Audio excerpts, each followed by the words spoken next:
అందరికీ నమస్తే. సోయా కటోరీ. దీనికి సోయాబీన్స్ తీసుకోవాలి. చూడండి, సోయాబీన్స్ అనేటివి ఇలాగుంటాయి. ఇవి సూపర్ మార్కెట్లో ఎక్కడ అడిగినా సోయాబీన్స్ అంటే ఇస్తారు.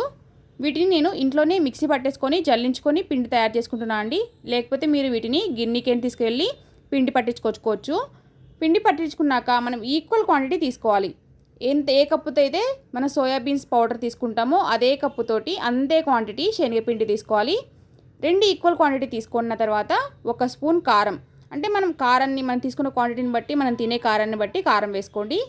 తర్వాత మిరియాల పొడి నేనైతే 1/2 స్పూన్ వేస్తున్నాను నేను తీసుకున్న క్వాంటిటీకి. అలాగే పసుపు, తర్వాత ధనియాల పొడి, జీలకర్ర, తర్వాత వాము నలిపి వేసుకోండి. తర్వాత చాట్ మసాలా, తర్వాత సరిపడంత సాల్ట్ వేసేసుకొని కొంచెం వంట సోడా, తర్వాత ఆయిల్ వేసుకోండి. 2 టేబుల్ స్పూన్ ఆయిల్ వేసుకుంటున్నాను. తర్వాత దీనిని మంచిగా మొత్తం కలిపేసుకోండి. ఆయిల్ అనేది పిండికంతా పట్టించుకోండి. ఇప్పుడే మీరు సాల్ట్ చూసుకోండి, ఉప్పు సరిపోయిందా లేదా అనేది. నాకైతే సరిపోయిందండి సాల్ట్.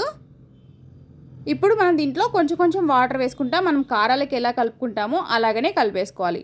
చూడండి, ఈ విధంగా కొంచెం కొంచెం వాటర్ వేసుకుంటా మనం పిండి కారాలకి ఎలా ఇంట్లో కలుపుకుంటామో అలాగనే కలిపేసుకొని దీన్ని ఒక 5 మినిట్స్ పక్కన పెట్టేసుకోండి.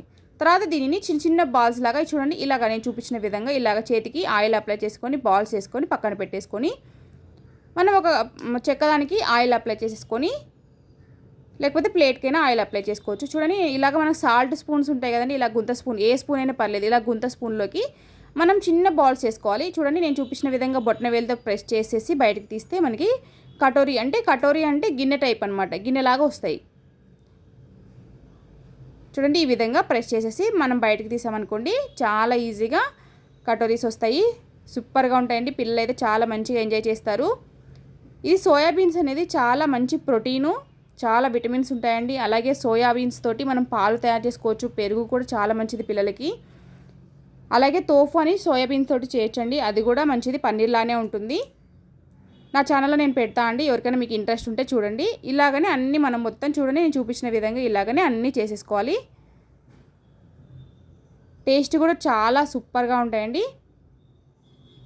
ఇదే విధంగా అన్నీ కొంచెం టైం పడుతుంది, కానీ ఒక 2-3 ఉన్నారనుకోండి ఫాస్ట్గా చేసేసుకోవచ్చు. 2-3 స్పూన్లు ఉంటే ఫాస్ట్గా చేసేసుకోవచ్చు. ఇంతే అండి, చాలా ఈజీగా ఇలాగ సోయా కటోరీస్ అన్నీ రెడీ చేసుకొని మనం దీనికంటే ముందే ఆయిల్ పెట్టేసుకుంటే అది హీట్ అవుతూ ఉంటుంది. మనం ఇలా తయారు చేసేసుకోవచ్చు. మీడియంలో పెట్టుకొని హీట్ చేసుకోండి, అంతలోకి ఇవి రెడీ అయిపోతాయి. తర్వాత ఆయిల్ కాలుతుంది కదండి, ఇలాగ అన్నీ రెడీ చేసుకొని మనం ఆయిల్ కాగగానే అందులోకి వేసేసుకోవాలి. చూడండి, ఈ విధంగా మనము ఒక్కొక్కటి ఇందులోకి వేసేసుకుంటే మీడియం ఫ్లేమ్లోనే వేయించుకోవాలి, హై పెట్టకండి. మీడియం ఫ్లేమ్లోనే వేయించుకుంటూ ఉంటే మంచిగా క్రిస్పీగా తయారైపోతాయి. మనం గోల్డెన్ కలర్ రాగానే వీటిని తీసేసి పక్కన పెట్టేసుకోవచ్చు. ఇంతండి, చాలా ఈజీగా సోయా కటోరీస్ రెడీ అయిపోతాయి. చాలా టేస్టీగా ఉంటాయి. పిల్లలకి స్నాక్స్కి ఇప్పుడు స్కూల్ స్టార్ట్ అవుతున్నాయి కదండి, పిల్లలకు స్కూల్కి స్నాక్స్ కూడా పెట్టడానికి చాలా మంచిగా ఉంటాయి. బయటవైతే అసలు మార్కెట్లో మంచిది కాదండి హెల్త్కి. ఇలాగనే మనం ఇంట్లోనే హెల్తీగా తయారు చేసి పిల్లలకి ఇస్తే చాలా మంచిగా ఎంజాయ్ చేస్తారు. మీకు నచ్చితే please like, share, subscribe. Thank you so much for watching. Bye bye.